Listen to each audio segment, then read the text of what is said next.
Hello everyone, how are you all. और आज हम हैं डे 12 पर, that is teaching learning processes यानी शिक्षण अधिगम की प्रक्रियाएं। और इसके साथ ही हम इसमें बात करेंगे टीचिंग एड्स की, जो कि हमारे ऑडियो विजुअल एड्स हैं। उसके साथ ही हम बात करेंगे माइक्रो टीचिंग के बारे में। क्लियर है बिल्कुल। देखिए, डे 12 इज़ ऑल अबाउट,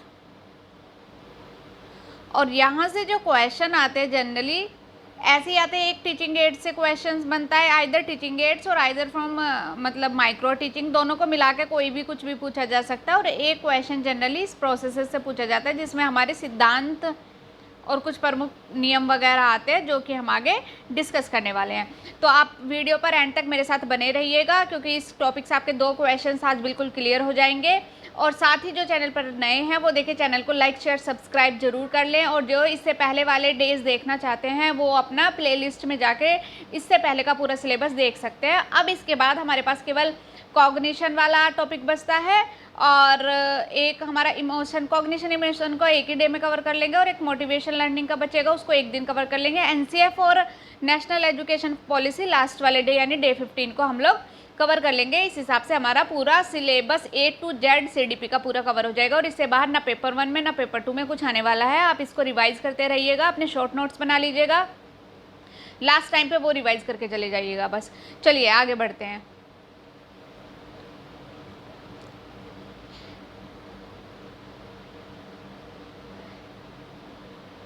शिक्षण अधिगम की प्रक्रिया के बारे में अगर बात करें तो सबसे पहले वही कंसेप्ट जनरेट होता है कि शिक्षण क्या है और अधिगम क्या है। तो देखिए, शिक्षण अधिगम प्रक्रिया में अगर हम बात करें तो शिक्षण वही है, सबसे प्रमुख क्षेत्र है शिक्षा का, और जिसका अर्थ है शिक्षा प्रदान करना। यानी एक टीचर जब अपने स्टूडेंट को कोई लर्निंग, कोई टीचिंग प्रोवाइड करता है, इट्स ऑल अबाउट शिक्षण। ठीक है, बिल्कुल। और जो हमारा अधिगम होता है कि अधिगम तो वही है कि एक पूरा ग्रेजुअल प्रोसेस है, पूरी लाइफ लॉन्ग जर्नी है, हमारी लर्निंग है पूरी लाइफ लॉन्ग। तो जो हम वो सीखते रहते हैं पूरे जीवन पर्यंत, जो हमारा चलता रहता है, दैट इज़ अधिगम। तो शिक्षण हमारा हो गया, अधिगम हो गया। अब शिक्षण और अधिगम दोनों का कॉम्बिनेशन हमें पढ़ना है। और शिक्षण अधिगम को जो प्रभावित करने वाले कुछ प्रमुख कारक हैं, हम इनको देख के चलेंगे। कारक जो होते हैं 2 टाइप के होते हैं, एक बालक के लिए होंगे और एक अध्यापक के लिए होंगे। देखिए, बालक के लिए किस तरीके के कारक फैक्टर हो सकते हैं। कारक इस फैक्टर, कोई कंफ्यूज होने की जरूरत नहीं है। फैक्टर कौन कौन से हो सकते हैं? उसकी सीखने की इच्छा डिपेंड करेगी कि भाई वो कितना सीखना चाहता है, उसकी शैक्षिक पृष्ठभूमि, वो किस पृष्ठभूमि से आया है, राइट, उसका मतलब पारिवारिक परिवेश कैसा है, शारीरिक मानसिक स्वास्थ्य है, उसका IQ EQ लेवल कैसा है, परिपक्वता मैच्योरिटी लेवल उसका कैसा है, अभी प्रेरणा, उसका मोटिवेशन लेवल कैसा है, अधिगमकर्ता की अभिवृत्ति, मतलब जो सीखना चाहता है उसका परसेप्शन, उसका एटीट्यूड कैसा है। भाई कोई सीखना ही नहीं चाहता तो उसको आप कितना भी सिखा लो, भाई वो कहाँ से सीखेगा। तो ये सब फैक्टर्स होते हैं जो बहुत रिस्पॉन्सिबल होते हैं एक शिक्षण के लिए, कि भाई बच्चे के लिए या बालक के लिए क्या इंपॉर्टेंट फैक्टर्स हैं और अध्यापक के लिए क्या इंपॉर्टेंट फैक्टर है। देखिए, दोनों का ही एक शिक्षण वातावरण तभी एक परफेक्ट वातावरण बनता है जब उसमें दोनों के दोनों इंक्लूडेड हो। किसी एक से कभी कोई काम नहीं चलता। सीखने का समय या अवधि, ठीक है, और बुद्धि, ये सारे जो फैक्टर एक बच्चे से कंसर्न है। और आप टीचर के लिए देख लेते हैं, अध्यापक का विषय ज्ञान। अगर किसी अध्यापक को सब्जेक्ट का ज्ञान ही नहीं है, बायो उसको पढ़ानी है, बायो को उसने कभी पढ़ी नहीं है, तो भाई कोई क्या ही बायो पढ़ाएगा। मतलब एक हिंदी का टीचर बायो नहीं पढ़ा सकता, ये आप समझिए। इसलिए सब्जेक्ट स्पेशलिस्ट ही रखे जाते हैं टीचर। जहाँ नहीं रखे जाते या कहीं किसी वजह से शॉर्टेज है तो मतलब सरकार टाइम टाइम पे उनके स्टेप कुछ ना कुछ लेती रहती है। तो ऐसा बहुत रेयर ही होता है कि वहाँ पे टीचर अवेलेबल नहीं है और किसी और सब्जेक्ट का कोई और टीचर वहाँ पे उस सब्जेक्ट को पढ़ा रहा है। तो ऐसे चांसेस ना के बराबर होते हैं। बट अभी भी अगर कहीं है तो ये एक बहुत मतलब हायर लेवल का कंसर्न है हमारी एजुकेशन में। अब शिक्षक का व्यवहार कैसा है अपने बच्चों के प्रति, मतलब अपने स्टूडेंट्स के प्रति। शिक्षक की मनोविज्ञान का ज्ञान कहते हैं, मतलब सब्जेक्ट ज्ञान के साथ साथ साइकोलॉजी का ज्ञान होना बहुत जरूरी है। मतलब एक शिक्षक को जानना चाहिए कि उसका जो जिस बच्चे को सिखा रहा है, जो उसके रीडर्स हैं, जो उसके स्टूडेंट्स हैं, वो उनका मतलब जो कैचिंग पावर है वो कैसी है, उनके परसेप्चुअल स्किल्स कैसी हैं, उनकी मोटिवेशन स्किल्स कैसी हैं। अगर वो एक टीचर अपने बच्चे के बारे में ये सब चीज़ें नहीं जान पाएगा तो वो कभी उनको अच्छा शिक्षण नहीं दे पाएगा। शिक्षण विधि मतलब वो क्या यूज़ कर रहा है, भाई ब्लैक बोर्ड, चार्ट, कंप्यूटर, मतलब क्या ऑडियो विजुअल एड्स, बेसिकली वो किस तरीके के ऑडियो विजुअल एड्स यूज़ कर रहा है अपनी टीचिंग में। व्यक्तिगत भेदों का ज्ञान, शिक्षक का व्यक्तित्व, पर्सनालिटी शिक्षक की बहुत इंपॉर्टेंट होती है, एक शिक्षक के अध्यापक के जो फैक्टर होते हैं उसमें। पाठ्य सहगामी क्रिया और अनुशासन की स्थिति। अनुशासन की स्थिति बनाए रखना भी एक शिक्षक का कर्तव्य है कि अपनी शिक्षण क्षेत्र में वो ये सारे फैक्टर्स को इनकॉर्पोरेट करके चले। देखिए ये अगर जो पूछे जाते हैं ये यही पूछा जाता है, बिल्कुल सीधा सीधा यहाँ से क्वेश्चन बनता है, इसमें कहीं कोई घुमा फिरा के नहीं बनता कि बालक शिक्षण अधिगम प्रक्रिया में बालक के लिए महत्वपूर्ण कारक कौन से हैं या कौन सा नहीं है। ये 3 इसमें से दे देंगे, 1 इसमें से दे देंगे। या अध्यापक के लिए शिक्षण अधिगम प्रक्रिया को प्रभावित करने के लिए निम्न कारकों में से कौन सा कारक सम्मिलित नहीं है, इस तरीके से पूछा जा सकता है। 3 यहाँ से दे देंगे और 1 यहाँ से दे देंगे। तो ये चीज़ें बस आपको आइडेंटिफाई करनी है कि कौन सा बच्चे के लिए है और कौन सा शिक्षक के लिए। क्वेश्चन बिल्कुल सीधा सीधा पूछे जाते हैं, इसमें घुमाने फिराने की कोई बात ही नहीं है। अब हमारे कुछ शिक्षण सूत्र होते हैं, मतलब जब एक टीचर टीचिंग करता है या एक मेंटर मेंटरशिप करता है तो ये उसके लिए मैंडेटरी हो जाता है कि उसको अपनी टीचिंग किस तरीके से लेके चलनी है। तो ये कुछ शिक्षण सूत्र हैं जिनके थ्रू एक शिक्षक अपनी शिक्षण विधि को बहुत इफेक्टिव बनाता है, उसको एक परफेक्ट वे में ले जाता है और जो इस तरीके से उसको पढ़ाना चाहिए वो उसी तरीके से वहाँ पे अपनी चीज़ों को पढ़ाता है। ये सूत्र एक शिक्षक के लिए बहुत ही महत्वपूर्ण हैं, आप इनको देख लीजिए ज़रा। ये सूत्र सीधे सीधे आ जाते हैं, कभी इन सूत्र से इनकी मीनिंग भी आ जाता है, तो मैं 1 बाय 1 बताती चलूँगी। वैसे तो इनके नाम में ही इनका मीनिंग छिपा हुआ है, फिर भी अगर किसी को किसी नाम में कोई डाउट है या उसको नहीं वो कंसेप्ट क्लियर हो रहा तो वो मेरे को एक बारी कमेंट बॉक्स में कमेंट करके बता दे, मैं उसके ऊपर एक शॉर्ट वीडियो फिर से बना दूँगी। ज्ञात से अज्ञात की ओर, मतलब जब ये कहता है कि एक शिक्षक जब टीचिंग करता है तो ये उसका कर्तव्य है कि वो ज्ञात से अज्ञात की ओर चले।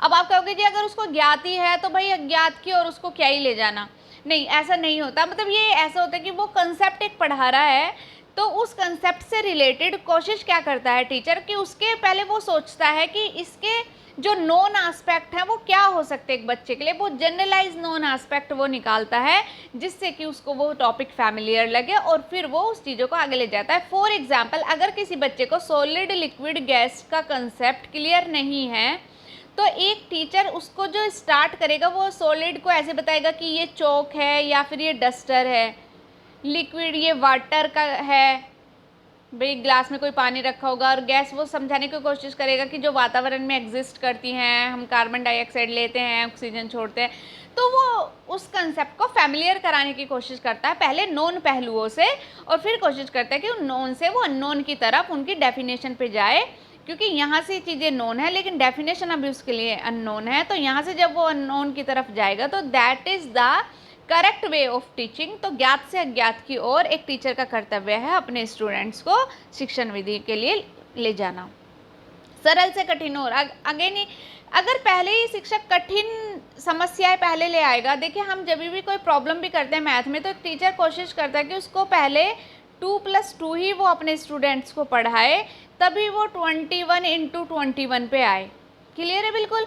तो वो सरल से कठिन की ओर ले जाना ही एक शिक्षण सूत्र है। विशिष्ट से सामान्य की ओर, पहले स्पेशलिटी पढ़ाई जाएगी फिर जनरलाइज्ड कंसेप्ट आएगा।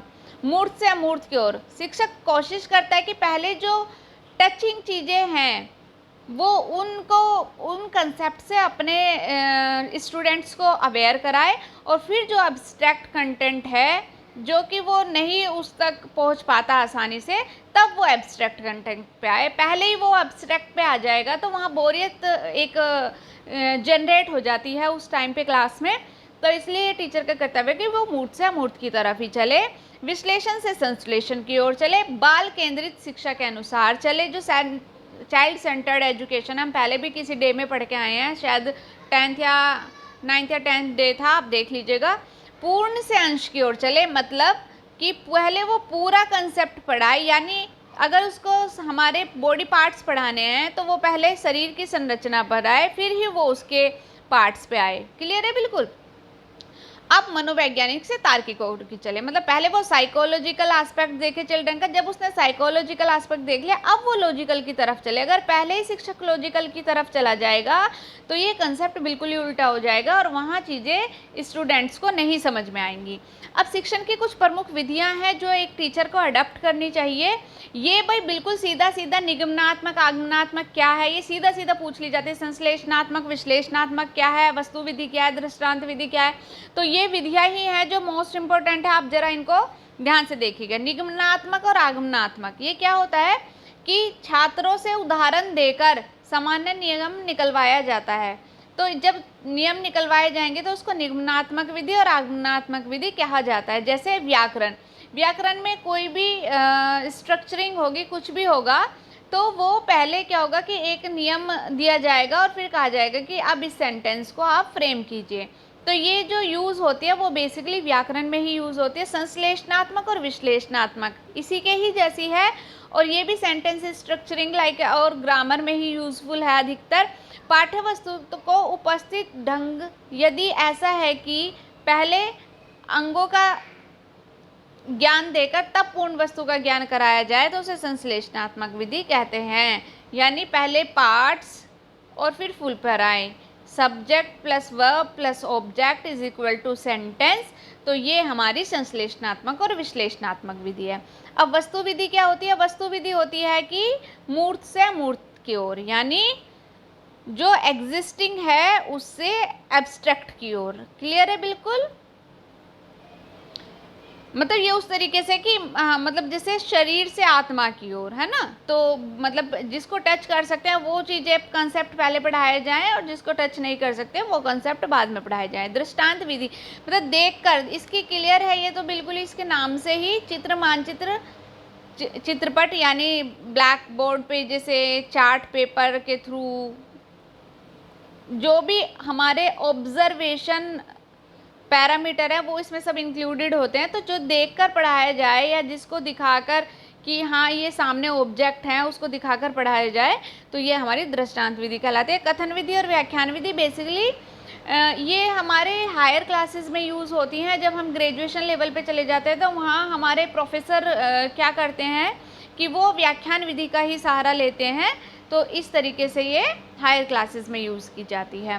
प्रश्नोत्तर विधि, इसको सुकराती विधि भी कहते हैं। ये पूछ ले जाता है कभी कभी और पूछा भी गया है कई बारी पेपर में कि सुकराती विधि क्या है या प्रश्नोत्तर विधि के निम्न में से और कौन सी विधि कहते हैं। इसको आप ध्यान में रखिएगा बिल्कुल। इसके बाद इसमें क्या होता है कि प्रश्नकर्ता से ही प्रश्न किया जाता है और उसके उत्तरों के आधार पर उत्तर करते करते उससे बिल्कुल करेक्ट आंसर निकलवा लिया जाता है। ठीक है। करके सीखना, ये होता है कि आप स्वानुभव द्वारा ज्ञान प्राप्त करना, ये मोस्ट इम्पोर्टेंट है। जैसे मोंटेसरी और ड्यूबी जो हमारे शिक्षा शास्त्री हैं उन्होंने ज्ञानेंद्रियों को अधिक क्रियाशील बनाने पर बल दिया है। मतलब ये कह रहे हैं कि करके सीखने पर ये बल देते हैं कि भाई करके सीखो, रट्टाफिकेशन नहीं, आपको करके सीखना है, प्रैक्टिकल एस्पेक्ट पे सीखना है।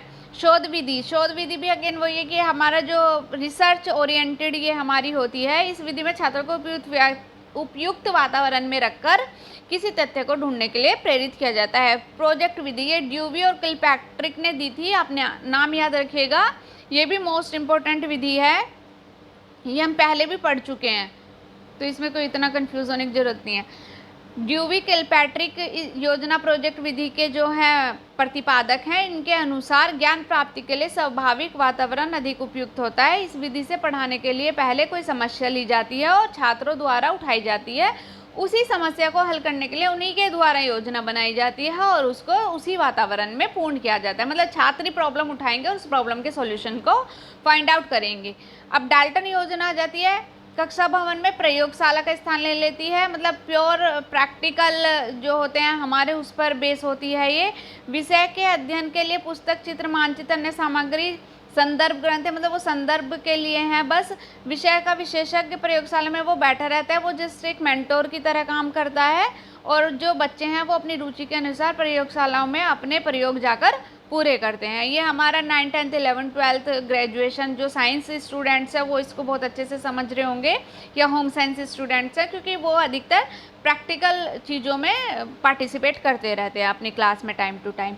वर्धा योजना ये बुनियादी शिक्षा, गांधी जी की तालीम, बीएड में भी है, ये पूरा एक टॉपिक है, पेपर होता है इस पर, पूरा सब्जेक्ट ही है उसमें। तो जो बेसिक शिक्षा है, बुनियादी तालीम एक शिक्षा विधि है। गांधी जी ने देश की तत्कालीन स्थिति को देखते हुए शिक्षा में हाथ में काम की प्रधानता दी थी, जिसको अब मोदी जी ने एनईपी 2020 में भी इंक्लूडेड किया है। उन्होंने भी हस्त कौशल पर विशेष महत्व दिया है कि पढ़ाई के साथ साथ आप एक स्किल कोर्स करें जो कि आपके स्किल्स को बढ़ावा देगा और आपके लिए रोजगार के आगे रास्ते बनाएगा। ठीक है, अब माइक्रो टीचिंग देख लेते हैं। माइक्रो टीचिंग क्या होती है? इससे पहले अब किसी को किसी भी विधि में डाउट है तो वो मेरे को कमेंट बॉक्स में कमेंट कर दे, और अगर किसी को किसी पे शॉर्ट नोट्स चाहिए तो वो बता दे, वो फिर मैं उसको टेलीग्राम के थ्रू आइदर प्रोवाइड करा दूंगी या फिर उसको मेल आईडी के थ्रू उसको भेज दिए जाएंगे। आप जैसा भी है आप कमेंट बॉक्स में कमेंट कर दीजिएगा। यह शिक्षण प्रक्रिया का संकुचित रूप होता है। माइक्रो टीचिंग में छात्रों की संख्या एवं समय की अधिकता को कम कर दिया जाता है। इसका निर्माण में छात्रों में शिक्षक कौशल को विकसित करने के लिए किया गया था। जो इसका निर्माण किया गया था इस विधि का, छात्रों में शिक्षक कौशल विकसित करना। जब छात्र अध्यापक शिक्षण के दौरान शिक्षण कार्य करते हैं तो उस समय उनके सामने छात्रों की उपस्थिति को सीमित करके 5 या 6 कर दिया जाता है। मतलब ये बेसिकली टाइम शॉर्टेज भी है, एक स्टूडेंट शॉर्टेज भी है। ये हर तरीके से माइक्रो टीचिंग सूक्ष्म शिक्षण इसको इसलिए बोला जाता है। 5 से 6 कर देते हैं, उधर टाइम घटा देते हैं, तो उसी तरीके से चीज़ें चलती हैं। ऑडियो विजुअल्स का देख लेते हैं। ऑडियो विजुअल एड्स हमारे क्या हैं कि जो परंपरागत हैं वो हमारे वही है, ब्लैक बोर्ड वगैरह है। जो हमारे दृश्य सहायक सामग्री है यानी विजुअल एड्स जो हैं वो हमारे मानचित्र, रेखा chart, bulletin board, flannel board, globe, graph, ये सब जो है हमारे दृश्य सहायक सामग्री। और जो यांत्रिक है वो हमारी 3 प्रकार की हैं, श्रव्य, दृश्य और दृश्य श्रव्य। जो श्रव्य होती है जहाँ से केवल हम सुन सकते हैं, वहाँ देख नहीं सकते कुछ भी, वो रेडियो, टेप रिकॉर्डर, अध्यापन यंत्र। अब देखिए यहाँ भी डिफरेंट दूरदर्शन पे ये मतलब दूरदर्शन तो विजुअल एड्स हो गया, रेडियो के थ्रू भी शिक्षण होने लगा है। अब जब से लॉकडाउन हुआ है ये चीज़ें बड़ी इफ़ेक्टिव हुई हैं तब से। पहले इनका रोल बहुत ज़्यादा नहीं था, लेकिन अब आफ्टर लॉकडाउन, आफ्टर कोरोना ये चीज़ें बहुत एक्टिव हो गई हैं। मतलब गवर्नमेंट अपनी तरफ से नए नए इनिशिएटिव चला रही है, ऐप के थ्रू, विजुअल एड्स के थ्रू, दूरदर्शन के माध्यम से या फिर रेडियो टेप रिकॉर्डर के माध्यम से आपको पूरी शिक्षण सहायक सामग्री उपलब्ध कराई जा रही है। दृश्य में हमारे प्रोजेक्टर आ जाते हैं, एपीडियोस्कोप आ जाता है, फिल्म स्ट्रिप्स आ जाते हैं, और दृश्य श्रव्य में हमारे चलचित्र, दूरदर्शन, वीडियो टेप रिकॉर्डर आदि आ जाते हैं। क्लियर है बिल्कुल? बस ये आप ध्यान से देख लीजिएगा। सीधा सीधा पूछा जाता है कौन सी दृश्य सामग्री है, कौन सी दृश्य श्रव्य है, कौन सी खाली श्रव्य है। इसके अलावा इसमें चीज़ें नहीं पूछी जाती। अच्छा, इसके जो हमारे डे 12 के जो क्वेश्चंस हैं वो मैं टेलीग्राम पे अपलोड कर दूंगी, वो आप वहाँ से PDF डाउनलोड करके आप उनको अटैम्प्ट कर लीजिएगा। बिल्कुल सीधा सीधा सब कुछ टॉपिक से ही मिलेगा, आपको अलग से कुछ भी देखने की ज़रूरत नहीं है। बस इसके अलावा कुछ बेसिक और शिक्षण सूत्र होते हैं जो कि हम पहले भी एक डे में पढ़ चुके हैं। बस मैं आपको रिकॉल करा देती हूँ। वो जो सिद्धांत थे हमारे उसमें कुछ जनरल थे और कुछ साइकोलॉजिकल थे। तो जिसमें जो हमारे जनरल थे वो यही थे कि आपको 1 बाय 1 नोट करा देती हूँ, आप नोट कर लीजिएगा ज़रा। जैसे जो जनरल थे हमारे, उसमें हमारा principle of formulation of objectives था, यानी उद्देश्य निर्माण का, उद्देश्य निर्धारण का सिद्धांत। हमारा क्रियाशीलता का था उसमें,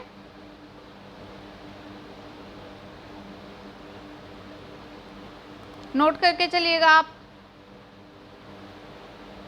उसके बाद हमारा रुचि का सिद्धांत था, फिर हमारा जीवन से वास्तविक संबंध का था,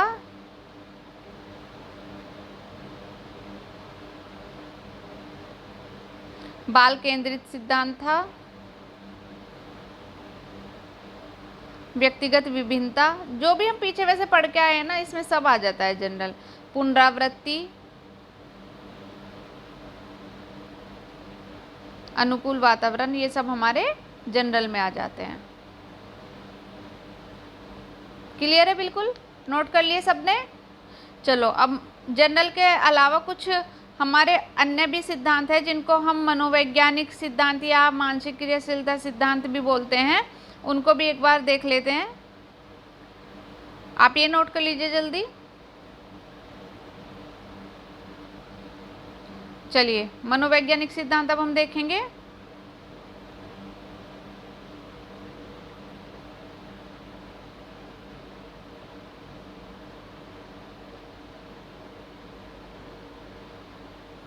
मनोवैज्ञानिक में हमारा अभिप्रेरणा का आ जाता है,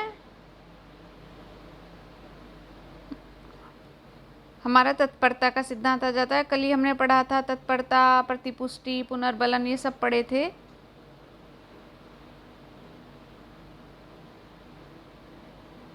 कल वाला ही डे आप देख लेना, यानी डे 11, उसमें ही सब कुछ है। इसको इसलिए रिपीट नहीं करा रही मैं।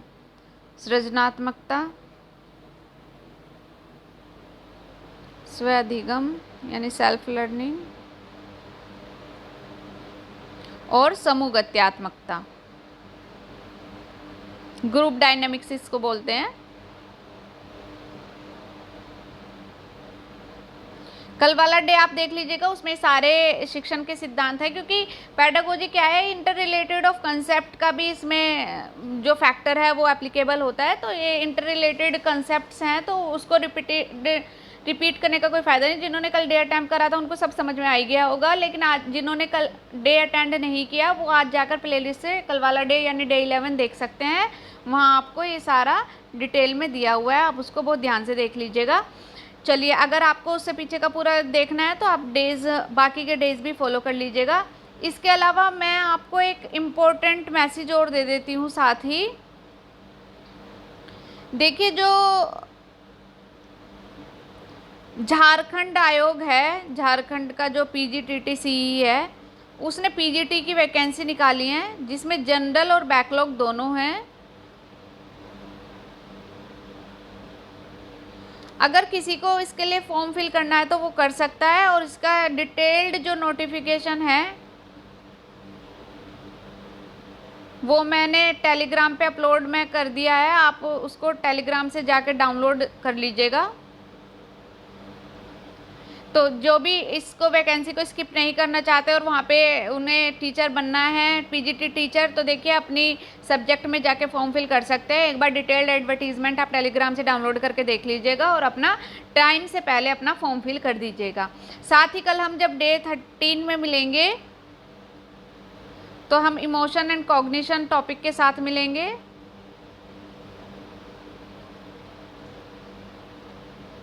संज्ञान एंड संवेग। तब तक आप चीज़ों को रिवाइज करते रहिएगा, चीज़ों को नोट करते रहिएगा, अपने नोट्स बनाते रहिएगा, क्वेश्चन पेपर अटैम्प्ट करते रहिएगा। PYQ is the best source है क्वेश्चंस अटैम्प्ट करने का, तो आप PYQs भी अटैम्प्ट करते रहिए साथ के साथ। किसी को किसी भी टॉपिक में कोई डाउट होता है तो वो मेरे को कमेंट बॉक्स में कमेंट करके बता दे, और चैनल को लाइक शेयर सब्सक्राइब करते रहिएगा। चैनल पर उपस्थित होने के लिए बहुत बहुत धन्यवाद।